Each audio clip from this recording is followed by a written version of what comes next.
So if you haven't already, now, guys, if you're one of our clients, I'm really going to ask you to do this, right? I am working really hard on bringing this podcast to the masses. If you haven't already done it, please jump across to Apple or Spotify and just drop a little bit of a review for us so it helps us get the podcast out to more people.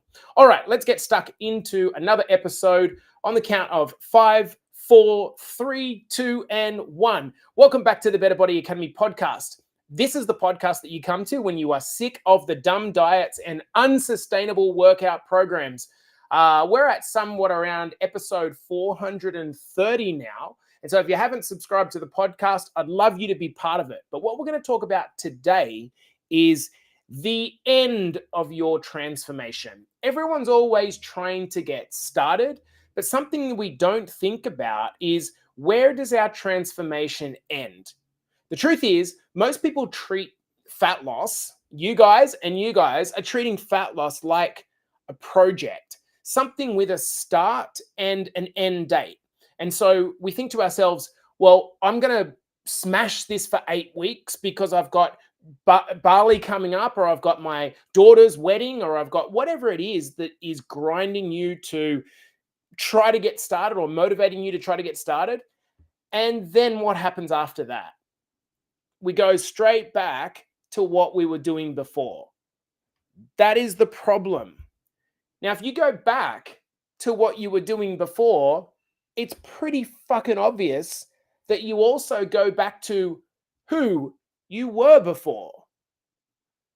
We have so many people that will come and do our program and then come and rejoin us 2 or 3 years later because they stopped doing what was working. They didn't have an exit plan. You don't want to be that person anymore. That's why you signed up for the program in the first place.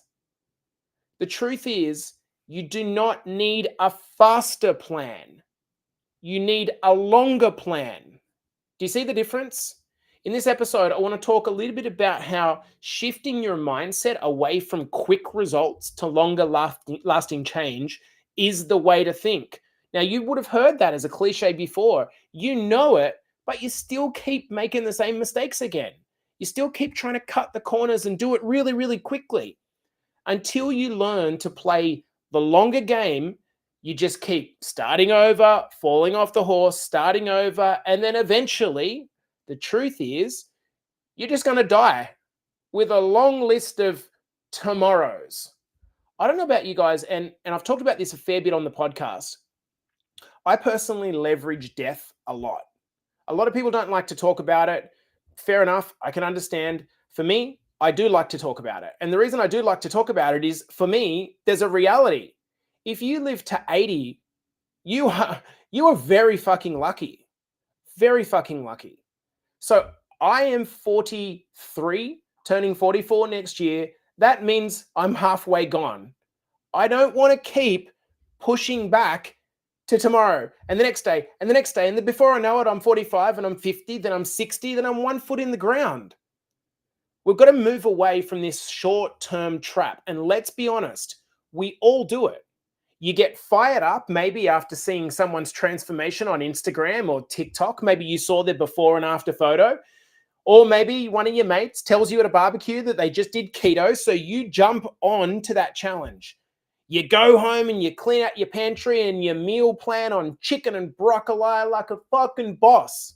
You feel on top of the world for a few days, right?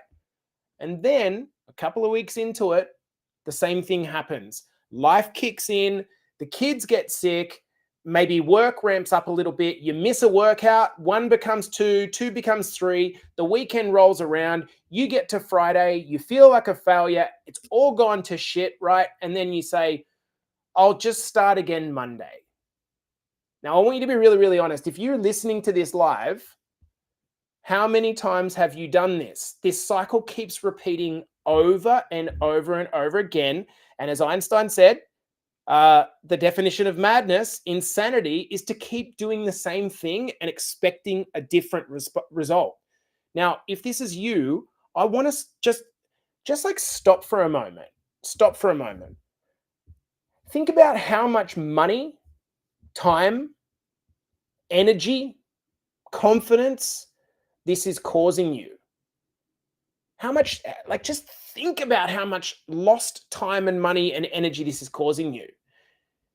Because we keep leaping to the thing that screams the loudest in our life and the thing that costs the most, which is our health, our sanity, our happiness, our confidence, our time with our family, drops down to the least priority because we've got a short-term mindset.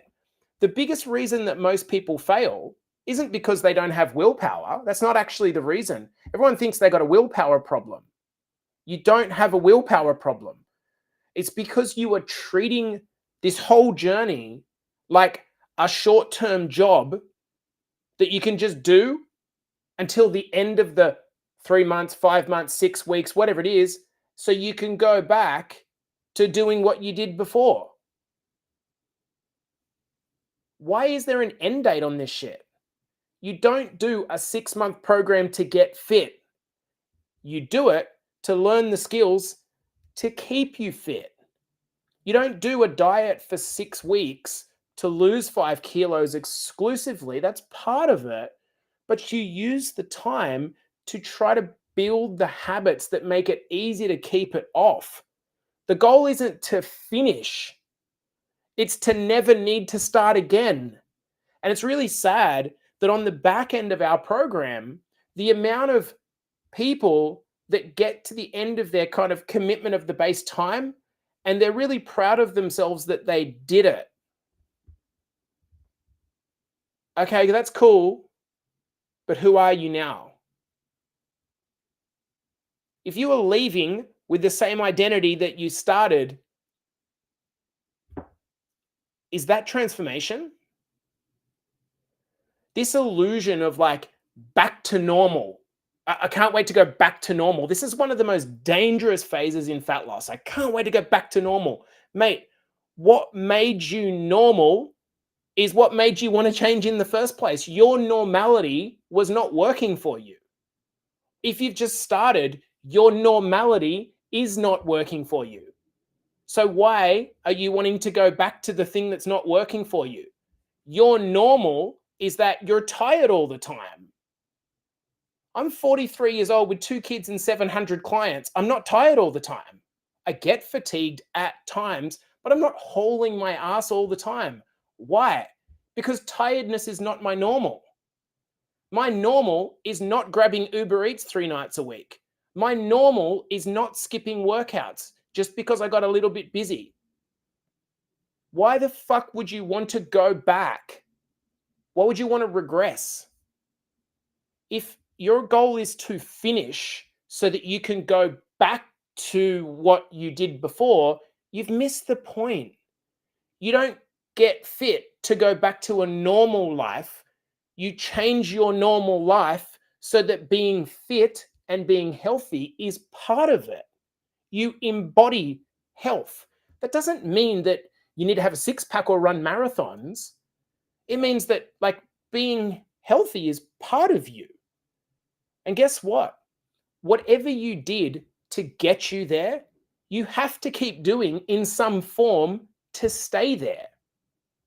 If we know now that whatever we need to do, whatever we did to get ourselves there, we're going to need to do to keep us there, would it not make sense to get better at playing at a more like gray level, to go less extreme, to stop the crazy diets and the 5 workouts a week?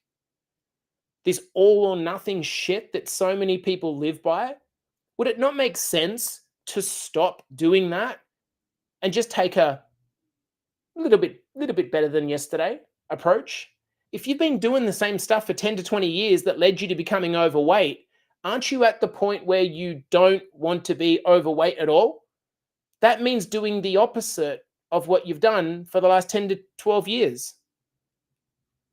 This is the reason why a gradual approach is much better than an all-in one, because an all-in one usually leads to an all-out one.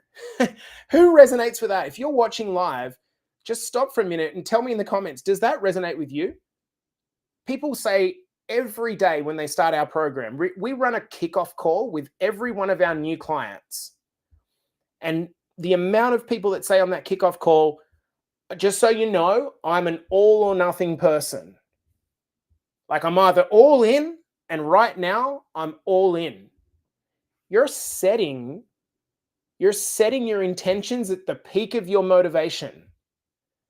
That's what everyone does on New Year's resolutions. They set their intention on the height of when they are most motivated, not realizing that like you're not going to be like that all the time. So let's talk about what playing a long game actually looks like. Like, what does it look like to live like a healthy person? It's not sexy. It's not 6 weeks to abs. It's not real life health is being a parent, having work stress, having financial shit happen, and still showing up anyway. Because that's who you are. When you're playing the long game, you stop asking, how fast can I get there? Oh, look at me. I lost 10 kilograms in 10 weeks. How good am I? Just to put on 12 kilos in the next 20? Like, that's really kind of silly, isn't it? You stop asking, how fast can I get there? And you start asking, how long can I just keep this going? And oftentimes, the best answer, when you're struggling, the best answer is just one more day. Just one more day. Just one more day. If you're trying to give up cigarettes and you don't want to smoke, don't try to commit for the rest of your life to not drinking, to giving up cigarettes, to being healthy. Just one more day. Just one more day. When you stop chasing perfection, this allows you to build some consistency. And you're not relying on, oh, I'm not feeling motivated. No, you don't need motivation. You need a system that works when you're not motivated. I'll tell you what that looks like. Having some accountability, having a simple plan. 2 things, 2 magic ingredients. Have you got people around you that will keep you on track? Number 1, ask yourself these questions. Do you have people around you that can keep you on track? If the answer is no, that's why you're struggling. Number 2, do you have a simple plan? Or are you still trying to do fucking keto? At the end of the day, consistency is going to beat intensity every single time because intensity usually means giving up because you burn out. Like we know, you could preempt this podcast content, couldn't you? You know this. But you keep doing the same thing. It's not working, doing it that way. This is what playing the long game looks like. You train even when it's not perfect, even when it's raining outside. You track your food sometimes. You understand that weight loss isn't meant to be consistent. Like you're going to go through periods of being in a cut and then trying to maintain that because someone's birthday and you want to have a little bit of fun. And then maybe you might put on a kilo or 2. Maybe you then go through another cut. So you know that it is bumpy as shit. It's like a roller coaster. Yet every time the bumps happen, you ride the roller coaster and think, ah, shit, what's going on? No, this is to be expected. This is normal. Maintenance. You've got to master maintenance. The truth is, anyone can get weight off quickly. Here's how you do it. You don't eat anything. It's pretty fucking simple. You just don't eat. You reduce your calories, the weight will come off. I'm not saying it's a good way to do it. I'm saying that's the way to do it. However, what you've got to master is maintenance phase because you're going to be in maintenance for the majority of your life. Am I correct in asking, let's just pretend in your situation right now, you could get off, say, 10 kilos, 15 kilos, whatever. Would it be right to say, okay, well, if you could get those 10 or 15 kilos off, then the most pressing goal would be how do you keep them off for the next 15, 20 years? Would that be right? You might have menopause or dropping testosterone levels. You might have less work. You might retire. You might sit around more. like that's the real goal, isn't it? It's like, how do I lose the weight but keep it off? Mastering maintenance is the actual goal. Now, this is going to mean that there has to be a conversation about something that is not talked about enough, and that is forgiveness. Forgiveness when you screw it up. If you're going to be doing this for the rest of your life, guess what? You're going to screw up lots. That's part of it, right?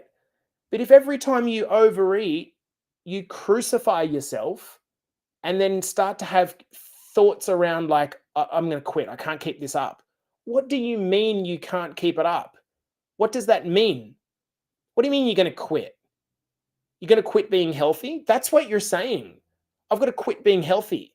If you're thinking to yourself, I've got to quit this diet, that's because you've chosen a way to eat food that's not very smart, not very sustainable. Would you agree? If you've got to quit it, there is no moment in my life that I say, I've got to quit what I'm doing. It is, I don't mean this to be an egotistical statement, but it is so fucking hard for me to go to McDonald's. It's so hard for me to eat a pizza. I've been filming a lot of reels recently, short form stuff that has involved like mucking around with takeaway. I don't know how to buy takeaway. Why would I want to quit that? I feel great. Don't you want to feel fucking great? You don't feel great if every time you fall off a little bit, you crucify yourself.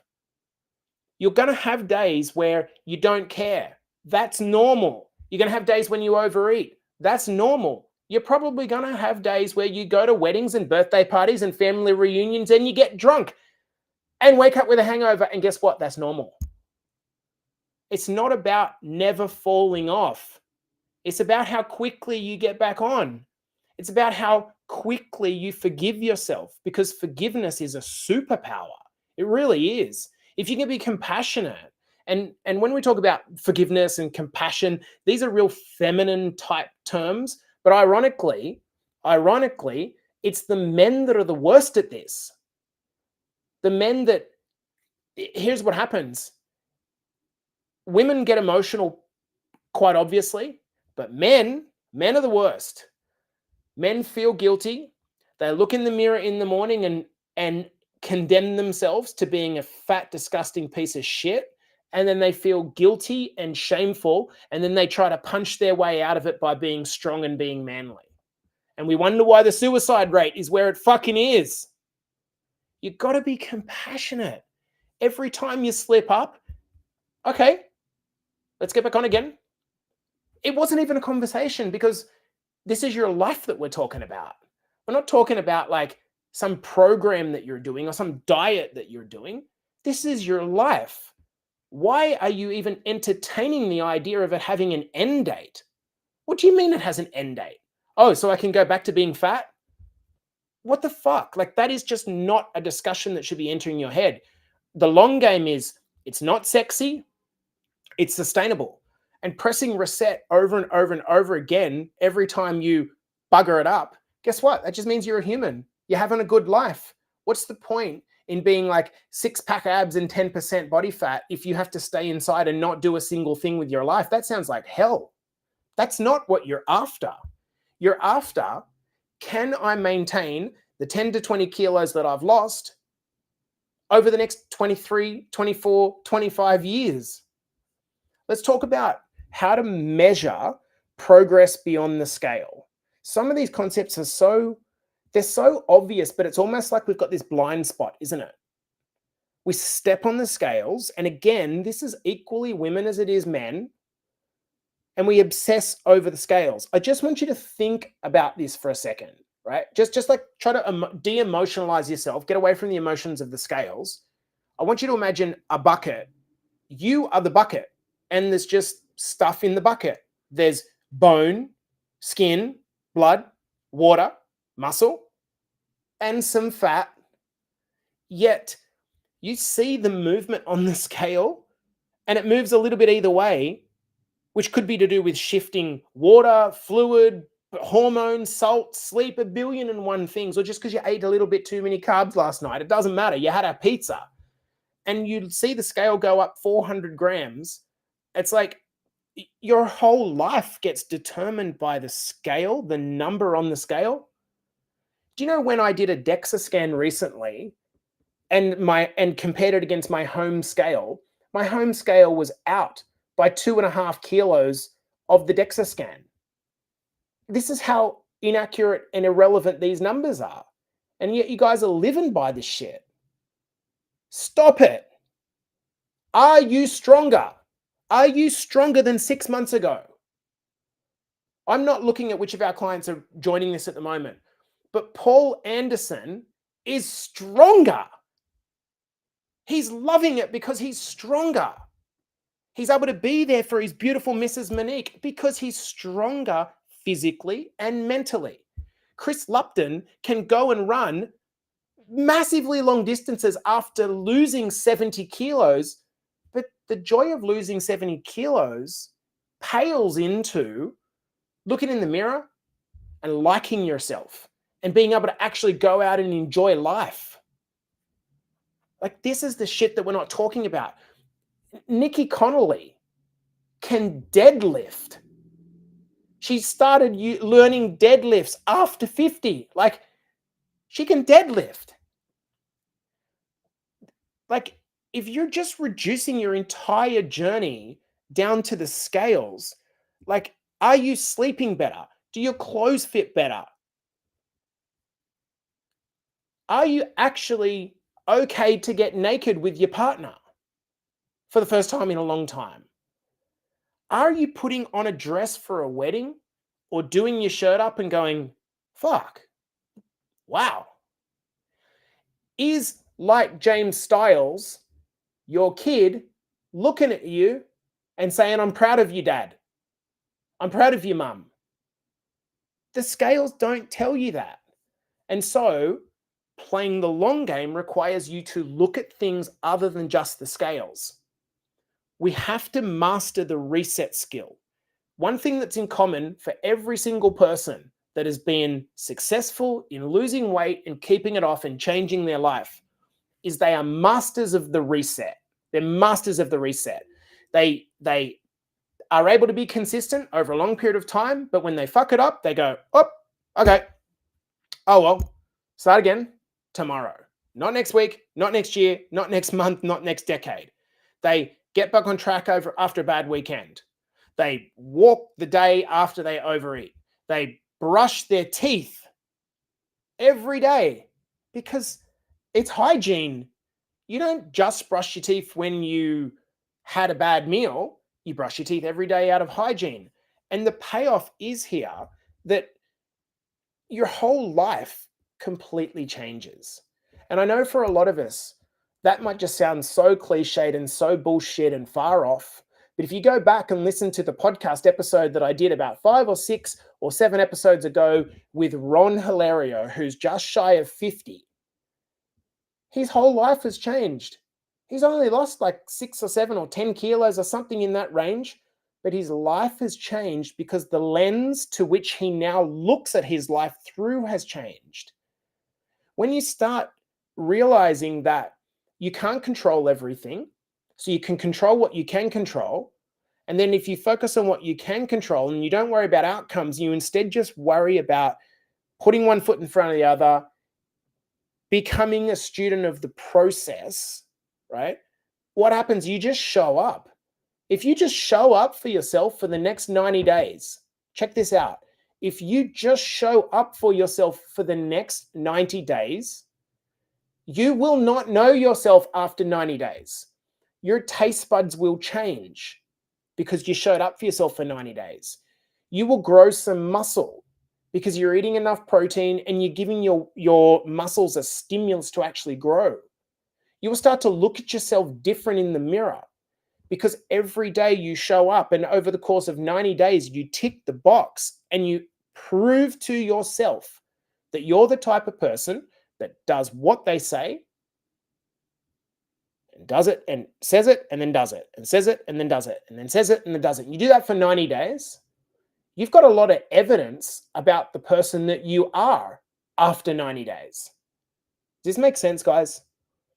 So I'm going to pull this episode to a close. If you are on a health journey yourself now, are you still, ask yourself honestly, just be really honest. If you're in our program right now and you're listening to this, are you just trying to finish? Why are you just trying to finish? Why would you pay money to finish? You're paying money to learn a lifestyle, not to finish and say, oh, there's another program that I did. Are you in this academy to try to finish the program? That's a silly way to think. Is it like, hey, I did it. I got to the end. Now I don't have to do the program anymore, so I can go back to who I was before. Like, that doesn't make any sense at all. And a final question. If you say you want to be healthy, one really simple tool is to just write this question somewhere so that you can ask yourself when you've got one of those moments where you're kind of feeling like you're white knuckling it, it's getting really hard. The question is, what would a healthy person do? What would a healthy person do? If you can ask yourself that question when you're feeling under pressure, what would a healthy person do? What would a healthy person do? All you're doing is using the law of cause and effect to reverse engineer the result. If you know that a healthy person wouldn't do the thing that you're about to do, well, then just don't do it. Like, would a healthy person be awake at 11 o'clock at night on a Thursday night? Probably not, unless they're a shift worker. Would a healthy person be sleeping in till 7:30, 8 o'clock in the morning and then wondering why their life's not changing? Would a healthy person, when doing the shopping, walk aimlessly down the aisles and start pulling off packets of Doritos off the shelf? They wouldn't do that. It's just not hard, guys. It's way simpler than we make it out to be. I'm not here to motivate you. I'm here to try my best. Like, at the end of the day, I produce this podcast for free. It costs me money to produce it. And the reason I do it is because I know that you need to hear this message over and over and over and over and over and over and over again. And then one day it will land. One day you'll listen to a podcast or a video or something and something will land. And then you'll be like, fuck, why didn't I just start sooner? This is your moment. Start now. Forgive yourself. It's okay, you fucked up. That's good. Got you closer to the success that you're after. I'm going to love you guys and leave you there. Hopefully this has been helpful and a little bit of a reminder. If so, just take it easy on yourself and let's play a longer game. This has been the Better Body Academy podcast, coming to you for another episode. If you want to know any more about the program from here, shoot me a DM and we can talk about that to our clients. I appreciate the hell out of you. And hopefully this was a really good reminder about getting involved in coaching calls and getting involved in the community and being part of it. And for those of you that have been lucky enough to get a spot on our Bali retreat, I can't tell you how excited I am to make that happen. We'll see you guys in the next episode. Peace. Okay, guys. That's it. We're a wrap. Do we want to ask any questions at all, guys? So I'm coming back to a bunch of comments. Got to watch the replay. Hey, Timmy. Hey, Craigie. Morning troops. We'll be here. Have to start work. Watch the replay. Good stuff, Scotty boy. In this program, Pascal says, I have learned that better health for a change of my lifestyle forever. Love this, mate. I absolutely love this. What else have we got? I don't want to go back, Steph says, to normal. I love this place. It keeps me sane. Yeah, you guys have changed my way of thinking and feeling. Absolutely. I used to think like that, Vicky said. Yep, I used to think like that. We all used to think like that, Vix, until someone helped us see a light. What an awesome day to have work closed. Massive storm here. Get on a coach call. And I so needed this today. Good stuff, Michelle. The battle between the scales and the mind is real, Nat says. Yep, it is. Sometimes, like, just throw the scales in the closet if it helps you get through. Maxine, your cleaning the teeth analogy just really hit home. I mean, it's a really good point, Max. I just want you to think about, like, again, I'm very hesitant to ever come across like I'm better than anyone. I'm fucking not. That's not the intention at all. But Max, to your point, you know how so many people struggle to eat healthy, but then we don't think about brushing our teeth, we just do it, right? That's just for an insight that might feel inspiring. That's how fitness feels like for me, Max. There's no effort. It's just like, just do it. Just do it. And it's hard at the start because you haven't built the habit yet. That's really hard at the start, right? And then we move through that difficulty, and then it starts to become a habit, and it becomes easier to do the thing than not do the thing. And eventually, if you stick to it, it'll get to a point where it is so automatic and ingrained in you. Do you know how many of our clients will, like, they'll go away on a holiday and they'll say, oh, like, I was expecting to put on so much weight on my holiday and I come back and I'm fucking lighter. Like, what? How am I lighter? Because there's a background intelligence that is operating within you that is your North Star. It sounds a bit spiritual, but it's this sense of awareness that is always there. And once you've got it, it doesn't leave. But to think that you're going to just get it in 6 months is probably not going to happen.